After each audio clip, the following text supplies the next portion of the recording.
आजचा बेत खास आहे बरं का. खमंग अशी पुरी आणि त्याच्यासोबत बटाट्याची भाजी. म्हणजेच आजचा बेत चमचमीत आहे पुरी भाजीचा. भाजी अगदी सोप्या पद्धतीने आणि अप्रतिम चवीची कशी बनवायची ते मी सांगणार आहे. कुठलंही वाटण नाही आहे, खूप जास्त काही मसाले नाही आहेत, अगदी झटपट होते. चला तर मग सुरुवात करूया. आणि विशेष म्हणजे या ज्या पुऱ्या मी बनवते त्या दिवसभर जरी ठेवल्या तरी छान टमटमीत फुगलेल्या राहतात. मैद्याच्या नाही, गहू पिठाच्या बनवतोय. 2 कप गहू पीठ घेतलं, त्यामध्ये साधे आपले नेहमीचे 2 चमचे रवा घालते. चवीपुरतं मीठ घालायचं आणि यामध्ये मी ओवा घातलेला आहे चिमटभर. हो, पुरीमध्ये ओवा घालत नाहीत, पण मी सांगते म्हणून घालून बघा. छान खमंग आणि अप्रतिम अशी ही पुरी लागते. एकदा बनवून बघा, नाही आवडलं तर नंतर नका करू, पण मी एकदा सांगते म्हणून करून बघा. मी नेहमी घालते, पुरी बनवताना ओवा घालते, अगदी चिमटभर घालायचा. यामध्ये आता मी तेलाचं मोहन किंवा कलर येण्यासाठी त्यामध्ये साखर असं काहीच घालत नाही आहे. फक्त ओवा, मीठ आणि रवा एवढंच घातलं आहे. आता हे पहिल्यांदा कोरडं साहित्य असंच आधी मी मिक्स करून घेते आहे. ही पुरी अजिबात तेलकट होत नाही बरं का. तेलकट होऊ नये यासाठी पण मी इथे काही टिप्स सांगत आहे. एका बाजूला बटाटे उकडत आहेत तोपर्यंत ही मी कणिक मळून घेते आहे. यामध्ये एकदम पाणी घालायचं नाही, थोडं थोडं पाणी घालून हे मळून घ्यायचं आहे. बऱ्याचदा काय होतं, आपलं पीठ खूप सैलसर होतं आणि त्याच्यामुळे पण पुऱ्या तेलकट होतात. त्यामुळे खूप घट्टही मळायचं नाही आहे, अगदी लाटायला त्रास होईल असं. आणि अगदी पोळ्यासारखी कणिक असते तसं पातळ पण नाही करायचं. आपली चपातीसाठी जशी कणिक असते ना चपातीसाठी, त्यापेक्षा थोडीशी घट्ट मळायची. त्यापेक्षा एकदम जास्त नाही, अगदी थोडीशी घट्ट मळायची. मळून घेतली मी, थोडं भिजायला बाजूला ठेवते. एक 5-10 मिनटं, जास्त भिजवायची नाही आहे. आधीच मी चांगली मळून घेतली आहे, त्यामुळे भिजायला वेळ नाही लागणार.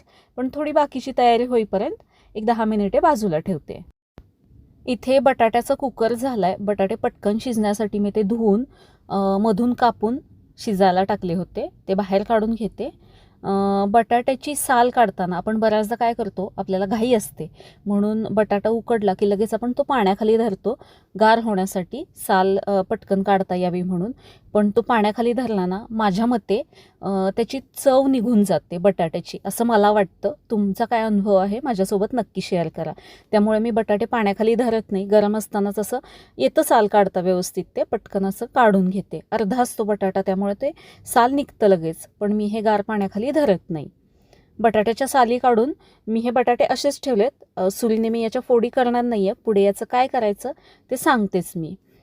भाजी करण्यासाठी कढईमध्ये तेल घालायचं आहे. पुरी भाजीची भाजी बनवतोय ना, थोडीशी चमचमीत पाहिजे की नाही, म्हणून मी थोडंसं तेल जास्ती वापरलं आहे. तेल चांगलं गरम होऊ द्यायचं. यामध्ये आता जिरे, मोहरी घालायची आहे. कसं छान फुलली आहे बघा, म्हणजे फोडणी छान बसते याची, तेल चांगलं गरम असेल तर. एक तमालपत्र आणि आवडीनुसार काळे मिरे, लवंग, काही खडे मसाले जे आवडत असतील ते घालायचे किंवा नाही घातले तरी चालेल. 2 मोठ्या साईजचे कांदे मी अगदी बारीक असे कापून ते यामध्ये घातलेत. इथे आपण कुठलंही वाटण वापरत नाही आहे, त्यामुळे कांद्याचा वापर थोडा जास्ती करायचा आहे. कांदा चांगला आता इथे मी परतून घेते. कांदा थोडासा सॉफ्ट होईपर्यंत, याचा हलकासा रंग बदलेपर्यंत मी यामध्ये परतून घेतला. आता यामध्ये 1 टोमॅटो घालायचा आहे. एकच टोमॅटो घेतला आहे, लाल छान पिकलेला. तो पण यामध्ये चांगला सॉफ्ट होईपर्यंत मी परतून घेते आहे. लवकर हा भाजण्यासाठी थोडंसं मीठ घातलं आहे, म्हणजे लगेच यामध्ये विरघळला जाईल तो. टोमॅटो चांगला परतून घेतला आहे मी इथे. यामध्ये 1 चमचा आलं लसूण पेस्ट घालायची आहे आणि याचा कच्चा फ्लेवर जाईपर्यंत थोडं मी परतून घेते आहे. आता यामध्ये घालायचं आहे आपला हा कांदा लसूण मसाला. हा जर तुम्हाला पाहिजे असेल तर इथं जो नंबर दिला आहे त्यावरून तुम्ही मागवू शकता. हा मसाला ऑल इन वन आहे, कुठल्याही भाजीमध्ये, आमटीमध्ये, व्हेज नॉनव्हेजमध्ये घालू शकता. हा मसाला मी घालते आहे. आवडीनुसार घालायचं आहे. इथे मी 3 चमचे घालते आहे, कारण थोडं झणझणीत पाहिजे त्यामुळे. आता या कांदा लसूण मसाल्याला चांगलं तेल सुटेपर्यंत मी हे परतून घेते आहे. मला तरी हा मसाला असेल ना तर कुठलेही काही वाटण नसेल तरी चालतं, छान भाजीला चव येते. त्यामुळे हा मसाला माझा तर फेवरेट आहे, रोज असतो हा जेवणात. या मसाल्याला कसं तेल सुटलं आहे बघा. आता यामध्ये बटाटा घालायचा आहे. हा या पद्धतीने यामध्ये घालायचा आहे, म्हणजे काय होतं, फोडी केल्यामुळे त्या व्यवस्थित त्यामध्ये मिक्स होत नाही. असा थोडासा कुस्करून थोडासा फोडून घातला की भाजीला छान दाटसरपणा येतो आणि चांगली मिळून येते. म्हणजे आपण कुठलंही वाटण यामध्ये घातलं नाही आहे तरी देखील या ट्रिकमुळे भाजी छान मिळून येते. आणि जास्त बारीक नाही करायचा, थोडा मोठा मोठा पण ठेवायचा. चवीपुरतं मीठ घातलं आणि हा बटाटा या मसाल्यामध्ये चांगला परतून घ्यायचा आहे. म्हणजे काय होतं, त्या मसाल्याची जी चव आहे ती त्या बटाट्यामध्ये छान उतरते आणि बटाट्याला पण छान टेस्ट येते. हे सगळं यामध्ये आता मिक्स केलं.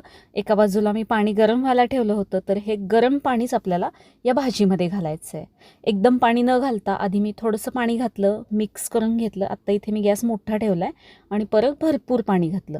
हे जी करी आहे किंवा बटाट्याची भाजी आहे ती सुरुवातीला मी पातळ अशीच ठेवली आहे. शिजल्यानंतर गार झाल्यानंतर अजून त्याला दाटसरपणा येतो. मस्त अशी उकळी आली आहे बघा. उकळी आली की गॅस कमी करायचा आणि 7 ते 8 मिनिटे ही भाजी आपल्याला चांगली लो हीटवरती शिजवून घ्यायची आहे.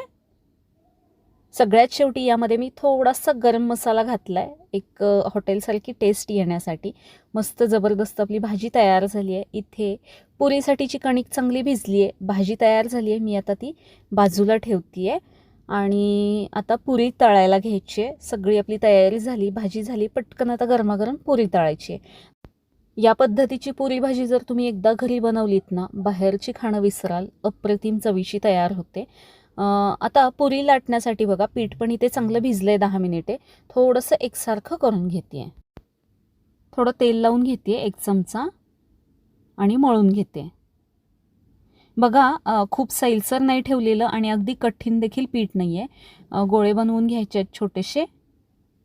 आता पोळपाटाला तेल लावून मी ही पुरी लाटून घेते. पीठ लावायचं नाही, कारण पिठाची पुरी तळताना सगळं ते पीठ आहे ते तेलामध्ये उतरतं. हलक्या हाताने पुरी लाटून घ्यायची आणि जास्ती पातळ लाटायची नाही आहे, नाहीतर ही पुरी तळताना फुगत नाही, कडक होते आणि तेलकट होते. 2-3 पुऱ्या मी इथे आधी लाटून घेते, म्हणजे एका वेळेस त्या तळून घ्यायला बरं पडतं. हे बघा, ही या पद्धतीने मी लाटून घेतली आहे. जास्ती पातळ नाही आणि खूप जाडही ठेवली नाही आहे. या पद्धतीने अशीच अजून एक लाटून घेते, म्हणजे तळायला बरी पडेल. एकदम व्यवस्थित गरम असलेल्या तेलामध्ये पुरी सोडून घ्यायची आहे. तेल जर कमी तापलेलं असेल तरी पण पुरी तेलकट होते, फुगत नाही. त्यामुळे तेल चांगलं गरम असलं पाहिजे. पुरी चांगली टमटमीत फुगली की गॅस मिडियम करायचा आणि दोन्ही बाजूनी छान खरपूस अशी तळून काढायची. पुरी तळायला काही वेळ लागत नाही. भाजी तयार झाली आहे, मस्त गरमागरम अशा पुऱ्या पण तयार झाल्यात. कशी वाटली ही तुम्हाला पुरी भाजी मला कमेंटमध्ये नक्की सांगा. आणि मी सांगते म्हणून एकदा बनवून बघा, अप्रतिम अशी होते. कशी वाटली ही पुरी भाजी कमेंटमध्ये सांगा. थोडीशी जरी आवडली असेल तर व्हिडिओला लाईक, शेअर आणि सबस्क्राईब नक्की करा. इथे बघा, अजिबात तेलकट पुरी झाली नाही आहे, छान टमटमीत फुगून आहे. आजचा माझा तर चमचमीत असा बेत तयार झाला आहे बघा. तुम्हाला आवडला का नक्की सांगा. परत भेटू अशाच एका मस्त नवीन चमचमीत झणझणीत रेसिपीमध्ये. धन्यवाद.